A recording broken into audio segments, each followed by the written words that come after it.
অফুরন্ত সম্ভাবনার দেশ আমাদের এই বাংলাদেশ। দেশের মানুষের খাদ্য চাহিদা পূরণ করার লক্ষ্যে অক্লান্ত পরিশ্রম করে আমাদের কৃষক কিষানি ও খামারিরা, যারা সারা বছর রোদে পুড়িয়ে মাটির বুক ছিঁড়ে ফসল ফলায় আপন মমতায়, যাদের শরীরের মাটির গন্ধ পাওয়া যায়।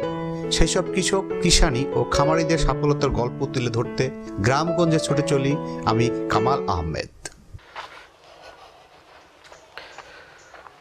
আসসালামু আলাইকুম। আমি আসলে যাচ্ছি একটি খামারে, সেটা হলো আমি আজ কাটছি রাজশাহী জেলার বাগমারা উপজেলার কাঁঠালবাড়িয়া গ্রামে। এখানে ঝর্ণা আক্তার মীরা নামে এক নতুন মহিলা উদ্যোক্তা প্রায় 1-1.5 বছর একটা খামার করছেন। সেটা হলো গারল আছে ওনার, ভেড়া আছে ওনার এবং ক্রসের ভেড়া আছে। চলুন আমরা দেখবো আসলে সেই মীরা আক্তার কীভাবে, যে ঝর্ণা আক্তার মীরা কীভাবে আসলে সেই খামারটি পরিচালনা করে তার বিস্তারিত। চলুন আমরা দেখি সেই গারলের খামারটি আর সেই মীরের সাথে কথা বলি যে আসলে কীভাবে সে একজন মহিলা উদ্যোক্তা এই খামারটি পরিচালনা করে। চলুন আমরা দেখি।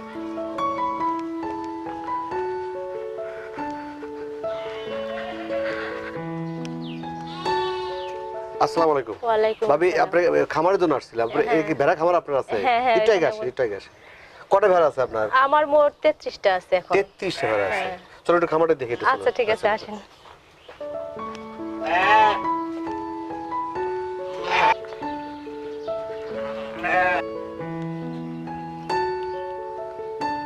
খামার শুরু করছেন কতদিন হলো? ভাবি, আপনি খামারের বয়স কতদিন হলো, মানে কত জায়গায় করছেন এটা? প্রায় 1 বছর হলো। 1 বছর হলো। তো কি মনে করে খামার করলেন? মনে হলো যে একটা কিছু করলে আমার সংসারে আয় উন্নতি হবে, কিছু পয়সা পাবো, যা দিয়ে আমার উপকার হবে, এই জন্য আর কি। এই খামার আগে আপনি কি করতেন? খামারের আগে কিছু করতাম না, হাঁস বাড়িতে 2-1টা হাঁস মুরগি এইসব পুষতাম। তো এটা আগ্রহটা কিভাবে আসলো আপনার? আগ্রহটা হচ্ছে আপনার ভাই ওই বাহিরে দেখলো এরকম ভেড়া থেকে মানে উৎপাদন বেশি হয়, তাহলে এভাবে মানে বাড়লে একটা বড় কিছু করা যাবে। ওই ভাই এসে বললো, বলার পরে একদিন হঠাৎ করে বাজারে গিয়ে একটা ভেড়া নিয়ে আসলো। এটাই আমার প্রথম ভেড়া। এটা এটা? হ্যাঁ, হ্যাঁ। আচ্ছা, তারপর? এর সাথে 2টা বাচ্চা ছিল। আচ্ছা সেই বাচ্চা একটা মারা গেছে আর একটা আছে। আচ্ছা। আর এরপরে থেকে এই 1টা 2টা করে কিনতে কিনতে এই পর্যন্ত আমার হলো। আবার ওই ছোট ছোট বাচ্চা দেখতেছেন, হ্যাঁ। এই বাচ্চাগুলো আমার এখানে আসার পরে হলো। তাহলে আপনি কি একটাতে শুরু করছিলেন? হ্যাঁ, প্রথমে একটা। এরপরে কি আপনি ইনভেস্ট করেন না আর? হ্যাঁ, করছি। কতটুকু করে ইনভেস্ট করছেন? হ্যাঁ, একটু একটু করে করছি।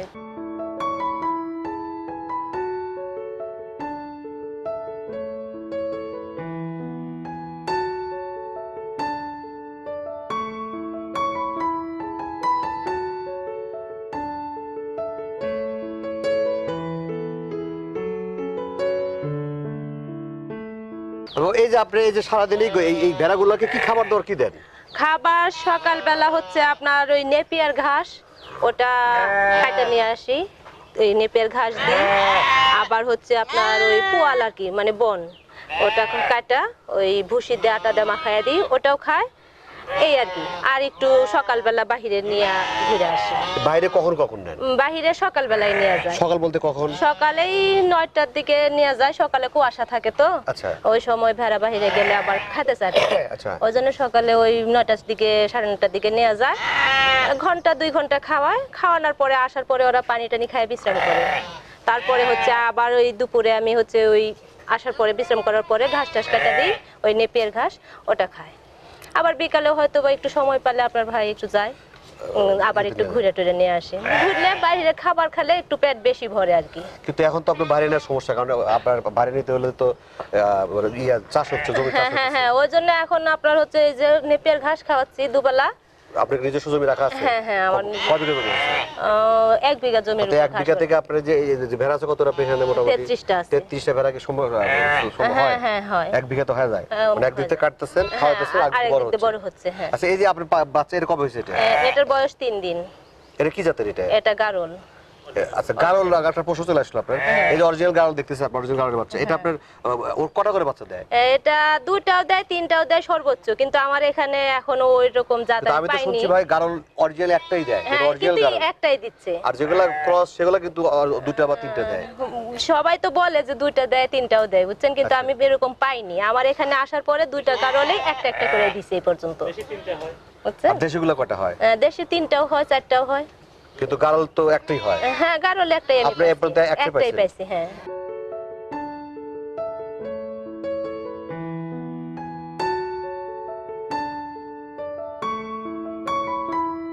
বিয়ের গান। বুঝছেন? এই ঘাসটাই আমি হচ্ছে সকাল বিকাল কাটা দিই। এটা কখন দেন? এটা সকালে দিই একবার, আবার বিকালে দিই একবার, দুইবার।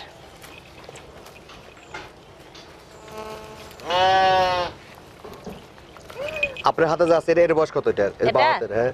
এটার বয়স 10 বছর। কয় বছর এটা? এর 1.5 বছর বয়স। 1.5 বছর।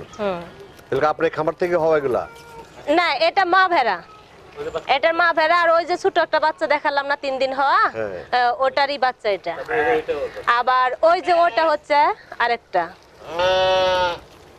আর এর বাচ্চা এই যে দেখেন, এর বয়স হচ্ছে 3 মাস কি 4 মাস এরকম। এর বাচ্চা। আচ্ছা, এগুলো আপনার অসুখ বিসুখ কি পাইতেছেন বলেন তো দেখি? এই পর্যন্ত কোনো অসুখ বিসুখ আমি পাইনি, তবে হচ্ছে আপনার ওই কৃমি আর কি যেটাকে বলে, ওই কৃমিটা 3-4 মাস পর পর ওষুধ না খাওয়ালে কৃমিটা হয়। মানে শুধু কৃমি ওষুধ দিচ্ছেন? হ্যাঁ, আর কোনো কৃমি ওষুধ ওষুধ দিচ্ছেন দিয়ে না? আর হচ্ছে ভ্যাকসিন করি, যেমন প্রিপেয়ারে ভ্যাকসিনটা করি। এই ভ্যাকসিন এই পরশু দিনই করলাম। এটা কয়দিন পর পর করেন? এটা 6 মাস পর পর। পিপার ভ্যাকসিন 6 মাস পর পর করতে হয়? হ্যাঁ, হ্যাঁ। এটা কি বাচ্চা হওয়ার 6 মাস পরে নাকি আপনার প্রেগন্যান্ট অবস্থায় করেন না, বাচ্চার মাকে? সবসময় করা যায়, তাই না? পুরো 6 মাস পর পর ভ্যাকসিনগুলো হ্যাঁ, দিচ্ছেন? হ্যাঁ, হ্যাঁ, এমনি আর কোনো অসুখ বিসুখ পাচ্ছেন না? না, এমনি আর কোনো অসুখ বিসুখ হচ্ছে না। ছোটখাটো কোনো অসুখ, জ্বর মর বা ঠান্ডা মান্ডা না, এগুলো? ওই কুয়াশা হলে মানে শীতের মধ্যে বাহিরে গেলে কুয়াশায় হয়তো একটু সর্দি টর্দি হয়, তাতে আমি করি কি ওই ওষুধ খুব কম খাওয়াই, ওই সরিষার তেল গরম করা মাথার দিকে এরকম করে দিয়ে দিই, তাতেই আরাম হয়ে যায়। আমি কিন্তু যে ছাগল খামারে গেছে তাই শুনছি যে সরষের তেল সাথে নাকি কর্পূর না কি বলে? হ্যাঁ, হ্যাঁ, কর্পূর। আমি কর্পূর দিই না, আমি হচ্ছে ওই পেঁয়াজ রসুন আদা 3টা একসঙ্গে থেতো করা ওই সরষের তেলের সাথে এরকম গরম করা মেসেজ করে দিয়ে দিই। ম্যাচ করে দিলে ঠান্ডা সেরে হ্যাঁ, যায়। তাহলে সর্দি আল্লাহর রহমতে ভালো হয়। আর কি আর কি অসুখ পাচ্ছেন? আপনি তো প্র্যাকটিক্যাল আর কি পাচ্ছেন অসুখ? প্র্যাকটিক্যাল আর কোনো অসুখ এই পর্যন্ত আমি আর পাইনি, বুঝছেন? তো আপনি এই বেড়াগুলো কোথায় কালেকশন করছেন? বাজার থেকে কালেকশন। কোথায় বাজার কোথায়? বাজার আত্রাই আছে, তারপরে আপনার ভবানীগঞ্জ আছে, আবার বাড়ি থেকেও আমি একজনের বাড়ি থেকেও নিয়ে আসছি, উত্তরে একটা। এটা আপনার পছন্দ হলে আপনি সেটা কালেকশন করে নিয়ে আসেন? দেখে যদি ভালো লাগে তাহলে নিয়ে আসি। আপনি কি এখান থেকে বিক্রি করেন? বিক্রি এ পর্যন্ত আমি 2টা না 4টা করছি, 7টা করছি। এই পর্যন্ত 7টা বিক্রি করা হচ্ছে। আর এই এখন আপাতত আমার বিক্রি এখন ইচ্ছা নাই আর কি, আর একটু বড় করার ইচ্ছা আছে। বাবা, যে আপনার সাথে আপনার সহযোগিতা করে কি আর? আমার সঙ্গে আমার স্বামীর সঙ্গে। সহযোগিতা করে না? উনি কি বাইরে ছিলেন শুনলাম এর আগে? হ্যাঁ, এর আগে বাইরে ছিলেন। কোন দেশে ছিলেন? দুবাই ছিলেন। দুবাই কয় বছর ছিলেন? হচ্ছে 2 বছর 3 মাস ছিলেন। থাকার পরে? থাকার পরে বিদেশ থেকে আমার দেশেতেই মনে হয় কাজ করলে সবচেয়ে বেশি ভালো। ওদের দেশে চলে আসছে। হ্যাঁ, সেজন্য। আচ্ছা, খামার সাথে আর কি করেন? হ্যাঁ, খামারের সাথে আমার একটা আসলে হাঁস মুরগি খামার করার ইচ্ছা আছে। আচ্ছা আচ্ছা তো এটা করতে করতে করতে ওটা আমি হাত দিব আর কি। এখন দেখা যাক। আসলে বাসার সাথে কথা বলি তাহলে। আচ্ছা, ঠিক আছে। আসসালামু আলাইকুম ভাই। আসসালাম ভাই। ভাই, এই যে আমি শুনছিলাম আপনি বাইরে ছিলেন, কোন দেশে ছিলেন আপনি? দুবাই ছিলাম ভাই। দুবাই কয় বছর ছিলেন? 2 বছর 3 মাস। 2 বছর 3 মাস থাকার পরে এরপর কি যাবেন আবার? চলে আসছি ওখানে, এরপরে যদি যাই তাহলে আমার একটা টার্গেট আছে, বিজনেস ভিসা ইউজ করবো আর কি আমি আচ্ছা এখানে। আচ্ছা আচ্ছা। বিজনেস ভিসাটা করলে ওখানে ব্যবসা করার খুব সুযোগ আছে আর কি, সুন্দর সুযোগ আছে। তো আপনি এই যে আপনি কি এসে দেখেন ভাবি করছেন, আপনার সাথে করে দিচ্ছেন খামারটা?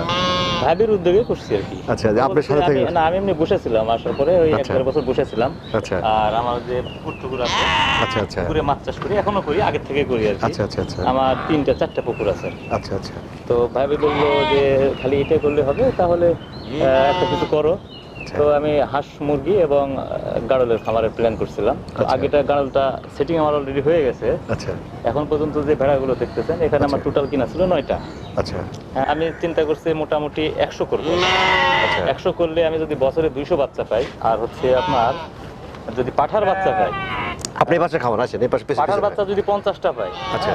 তাহলে মনে করেন যে 50টা বাচ্চার দাম বর্তমান যেভাবে হচ্ছে আর কি হলে আচ্ছা এক একটা মিনিমাম 30,000 টাকা করে দাম হবে। আচ্ছা আচ্ছা এই যে ওই পাঠাটা দেখতেছেন, আচ্ছা আচ্ছা বড়টা ওর বাবা যেটা ছিল আচ্ছা, ওইটা আচ্ছা। মনে করেন যে 25,000 টাকা দাম আসছিল, কিন্তু ওইটা আমি কুরবানি করছি আর কি। হ্যাঁ, আচ্ছা আচ্ছা আচ্ছা তো একটা প্রাপ্তবয়স্ক গাড়ল পাঠা মোটামুটি 35 থেকে 40 কেজি মাংস আসে। আর হচ্ছে আপনার গাড়লের খাসি যেটা, জি। সেটা হচ্ছে আপনার 40 থেকে 45। আচ্ছা। আপনি দেখে থাকবেন এটার বয়স হচ্ছে 3 মাস কয়েকদিন আর কি। আচ্ছা এটার বয়স 3 মাস কয়েকদিন, 10 কি 12 দিন হবে। আচ্ছা এটার ওজন আসছে আপনার 17 কেজি আচ্ছা আচ্ছা 500 গ্রাম। তো সেই হিসেবে আমি দেখছি এটা আপনার মোটামুটি প্রাপ্তবয়স্ক হচ্ছে 12 থেকে 13 মাস লাগে। 13 মাস বয়স পরে এর ওজন 60 কেজি পার হয়ে যাবে। আচ্ছা আচ্ছা 60 কেজি পার হলে মাংস আপনার 45 থেকে 50-এর উপরেই আসবে। এগুলো কি আপনারা মাংস হিসেবে বেশি বিক্রি করেন নাকি আসলে? না, আমি হচ্ছে এগুলো মাংস হিসাবে বিক্রি করার জন্য টার্গেট নিয়েছি। খাসিগুলো হচ্ছে মানে অনেক গ্রোথ তাড়াতাড়ি হয়। খাসি বলতে আপনারা বিসি কাটার পরে, পাঠাগুলো না, খাসিগুলো গ্রোথ অনেক তাড়াতাড়ি হয়। তাড়াতাড়ি হওয়ার ফলে এদের ওয়েট প্লাস মনে করেন মাংসের স্বাদ সবকিছুই খুবই দারুণ। আমি মাংসের জন্য মেনলি টার্গেট নিয়েছি। এই জন্য আমার এখানে দেখবেন আপনি সবগুলো কিন্তু পাটির বাচ্চা বেশি, আচ্ছা আচ্ছা খাসির বাচ্চা আছে মাত্র 5টা।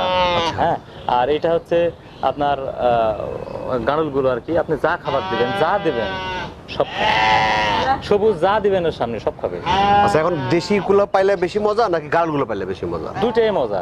দেশিগুলোর মজা হচ্ছে কোথায়? ক্রস বাচ্চা। হ্যাঁ, ক্রস বাচ্চা আপনাকে দেখাই। এই যে এটা হচ্ছে দেশির বাচ্চা। হ্যাঁ, আচ্ছা এর দাম সর্বোচ্চ হয়ে 7 থেকে 8,000 হবে। আচ্ছা আচ্ছা আচ্ছা অথচ আপনি এইটা দেখেন, আমি একটু সরেন। হ্যাঁ হ্যাঁ এটার বয়স কিন্তু আপনার 1.5 মাসের মতো। হ্যাঁ, আচ্ছা 1.5 মাসের মতো। এইটা কিন্তু অনেক বড় হবে। এটা যদি আমি নর্মালও বিক্রি করতে যাই 5-এর উপরে বিক্রি হবে।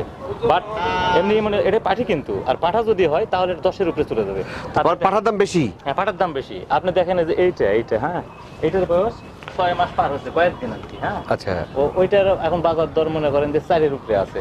আর প্রাপ্তবয়স্ক হলে ওইটা 12 থেকে 14,000 টাকা দাম মাংস হিসাবে, আচ্ছা আচ্ছা ঈদের মধ্যে বিক্রি করলে। আর ওইটা দেখতেছেন 13 মাস বয়স, মানে দাঁত আসছে মাত্র। ওইটা ঈদের মধ্যে আমি আশা করছি 25,000 টাকা আসবে। ভাই, যারা বেকার আছে তাদের জন্য কি পরামর্শ দিবেন আপনি এই বেড়া খামার সম্বন্ধে বলুন দেখি? যারা হচ্ছে বেকার তাদের জন্য আমার পরামর্শ হচ্ছে, এ পাশে যান। হ্যাঁ শুধু যে গাড়ল বা ভেড়া করতে হবে এরকম না, স্বল্প পুঁজি দিয়ে ব্যবসা শুরু করা যেতে পারে সে, এবং ভালো কিছু করতে পারে। আমি দেখেন এখানে বিনিয়োগ বলতে ওইরকম কিছুই নাই। প্রথম ভেড়াটা একটা ছাগল কিনেছিলাম আমি। আচ্ছা। ওই ছাগলটা কিনেছিলাম মাত্র হচ্ছে 3,000 টাকা দিয়ে। 17 কি 18 দিন পর ওই ছাগলটা আমি বিক্রি করেছিলাম 4700 টাকা দিয়ে। আচ্ছা ওই 17 দিনে যে লাভ আসলো আমি হিসাব করে দেখেই কিন্তু ভেড়াটা নিয়ে আসা।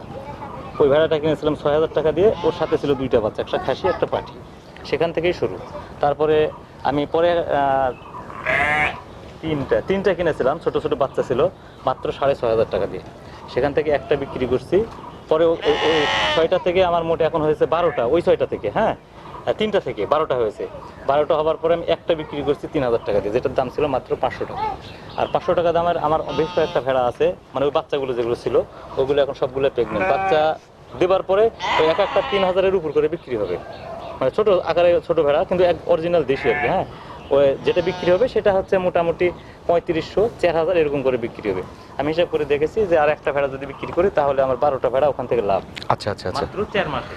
এই গাড়লটা, আচ্ছা। এই গাড়লটা অনেক মানে ভালো গাড়ল। এর থেকে বাচ্চা পেয়েছি আমি মোট হচ্ছে 3টা। আচ্ছা, এই গাড়গুলো কয় বছরের বাচ্চা দেয়? কয় মাস পর পর বাচ্চা দেয়? গাড়লের প্রাপ্তবয়স্ক হতে গাড়লের বাচ্চাগুলো প্রাপ্তবয়স্ক হতে আপনার মানে প্রাপ্তবয়স্ক হতে হিটে আসতে আপনার 9 মাস টাইম লাগে। আচ্ছা ওইটা 9 মাস পুরার পরে 3 থেকে 4 দিন পরে ওইটা হচ্ছে আপনার হিটে আসছে। আর দেশিগুলো হচ্ছে মোটামুটি 5 মাস বয়সের পরে ওরা হিটে আসে। তাহলে দেশি লাভ কোনটা? মানে দেশি লাভ বেশি নাকি গাড়ের লাভ বেশি? গাড়লের দাম বেশি, দেশিরটাই লাভ বেশি। কারণ দেশি হচ্ছে এরকম যে আপনি একটা কিনেছেন, আচ্ছা। বাচ্চা সহকারে কিনলেন, সেই বাচ্চাটা কেনার পরে আপনার ওই বাচ্চা, আর এই গাড়লের ভেড়ার হচ্ছে দেশি ভেড়ার সুবিধা হচ্ছে যে আপনার বাচ্চা হবার 1 মাসের মধ্যে আবার হিটে আসে আচ্ছা আচ্ছা এবং প্রেগনেন্ট হয়। এবং ওই বাচ্চা দেওয়ার পরে ওই বাচ্চা যে আগের যে বাচ্চা ছিল পরে আবার বাচ্চা দিল, ওই বাচ্চা দেওয়ার পরে আগের যে বাচ্চা ওর সাথে আবার প্রেগনেন্ট হয়। আচ্ছা আচ্ছা আচ্ছা মানে আপনি যদি 2টা পাটির বাচ্চা সহকারে একটা দেশি ভেড়া কিনেন, ভেড়াটা অবশ্যই আপনার গাভিনই থাকবে আর কি, সবসময় গাভিন থাকে। হ্যাঁ, তো ওইটা হচ্ছে বাচ্চা 2টা আপনার সঙ্গে নিয়ে আসলেন, ওইটা বাচ্চা দিল, পরে আবার ওই দুইটা যদি পাঠায় ওই দুইটা ওর সাথে আবার হিটে আসবে, তাহলে কিন্তু একই বছরের মধ্যে আপনি 3টার থেকে আবার বাচ্চা পাইলেন। ওই দুইটা থাকলো, পরে আবার দুইটা দিল, দুইটার নিচে খুব কম দেয়, পরে ওই যে দুইটা দিল, ওই 3টা দিলে আপনার মোটামুটি আবার 3 দুগুণা 6টা বাচ্চা পেয়ে গেলেন। তাহলে একটা ভেড়া থেকে আপনি এক বছরের মধ্যে 6টা পাচ্ছেন। ক্যালকুলেশন করে দেখলে এখন তো লাভের হিসাব পরিষ্কার পানির মতো। মানে দেশি লাভ বেশি আছে। বেশি লাভই বেশি আমার মনে হয়। গাড়লে একটা বাচ্চা দেয়, আর এই গাড়ল হচ্ছে আপনার একবার বাচ্চা দেওয়ার পরে মোটামুটি আপনার 2 মাস টাইম নেয়। তার মানে লাভ বলতে গেলে সমানই। লাভ বলতে গেলে সমানই, কারণ গাড়ল একটার বেশি বাচ্চা দেয়। আমরা যে বড় বড় জায়গায় দেখছি তারা জঙ্গলের মধ্যে মানে বিশাল বিশাল বাগান তাদের আছে, হ্যাঁ। আর আপনি কিন্তু ইনডোরে করতেছেন, তো আসলে সুবিধা কোনটা, ইনডোর আর বাগানের বাগানের মধ্যে বেশি সুবিধা সেটা দিয়ে খাওয়ানোর জন্য। হ্যাঁ, আচ্ছা। এরা হচ্ছে আপনার পানিতে নেমেও খায়। এক গলা পানি আছে, পানির মধ্যে সব নেমে যাবে, নেমে যা খাবে। আচ্ছা আচ্ছা। ভেড়া দেশিও খাবে, ওই গাড়লও খাবে। তারপরে আপনার এখানে খরচটা বেশি হতেছে। আমার এখানে খরচ একটু বেশি হচ্ছে বলতে ওরকম কিছু না, ঘাস করে রাখছি, কাটা নিয়ে এসে দিচ্ছি, খাচ্ছে। ওইটা একটু খরচ বেশি হচ্ছে, মানে ওই জমিটা আমাকে বিনিয়োগ করতে হচ্ছে পিছে। আর যারা ছেড়ে দিছে ওদের কোনো বিনিয়োগ নেই, ওরা তো অন্যের খাতে খাইতেছে। পুরোটাই যেখানে সেখানে খাবে। এরা আপনি 5 কিলোমিটার দূরে নিয়ে যাবেন, খায় দিয়ে আবার চলে আসবে, কোনো সমস্যা নেই। তো আমি পরিকল্পনা করেছি একটা, আমাদের পাশে কয়েকটা বিল আছে, এই ধান কাটার পরে আমি ওই বিলে ছাড়বো আর কি। একটা কথা বলছিলেন গাড়ল আর ইয়ের কস দিলে কি হয় বলছিলেন জানো? হ্যাঁ, গাড়ল হচ্ছে গাড়ল পাঠা, আর দেশি হচ্ছে ভেড়া। আচ্ছা। এটা ক্রস বাচ্চাগুলো আবার অনেক ভালো হয় আর কি। কেন ভালো হবে, কি ভালো হয়? ক্রসটা হয় এরকম, যেমন ওই যে আপনার গরুর ক্রস দিলে যেরকম বড় বড় গরু বের হয়, লাইক দ্যাট। আপনার যদি এর বাচ্চা দেশি যেগুলো ছিল তার চেয়ে ক্রসের বাচ্চাগুলো আমার অনেক বড় হয়েছে, যে দেখেন। এগুলো ক্রসের? হ্যাঁ, এটা ক্রসের বাচ্চা। তা কি ক্রসের বাচ্চার দাম কি বেশি আপনার? দাম কি বেশি? এটার দাম অবশ্যই বেশি হবে। এটা এখনই মনে করেন যে 5000। ওইগুলো কি বড় তাড়াতাড়ি হয়, গ্রোথ তাড়াতাড়ি হয়? বড় হয়। একই টাইমে এটার দাম যদি 10000 হয়, দেশিটার বাচ্চার দাম হবে আপনার 6000। আর ক্রসের দাম হবে 10000। তাহলে কি ক্রসই ভালো?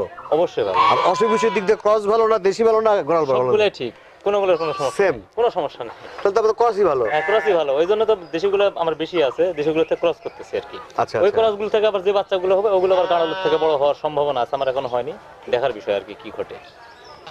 আচ্ছা ঠিক আছে, সময় দিচ্ছেন, ধন্যবাদ। ঠিক আছে ভাই, আসসালামু আলাইকুম। ভেড়া খামার বা গাড়লের খামার দুটো সংযুক্ত আছে এবং ক্রসও আছে। এই ভিডিও আজকে এই পর্যন্তই। এখন আমার চ্যানেল সাবস্ক্রাইব, লাইক বা শেয়ার করেন নাই, অবশ্যই চ্যানেল সাবস্ক্রাইব করুন, লাইক করুন, শেয়ার করুন। আর আপনার আশেপাশে কোনো সফলতা বা ব্যর্থতা গল্প থাকলে আমাকে জানান, আমি কামাল আহমেদ ছুটে যাবো সেখানে।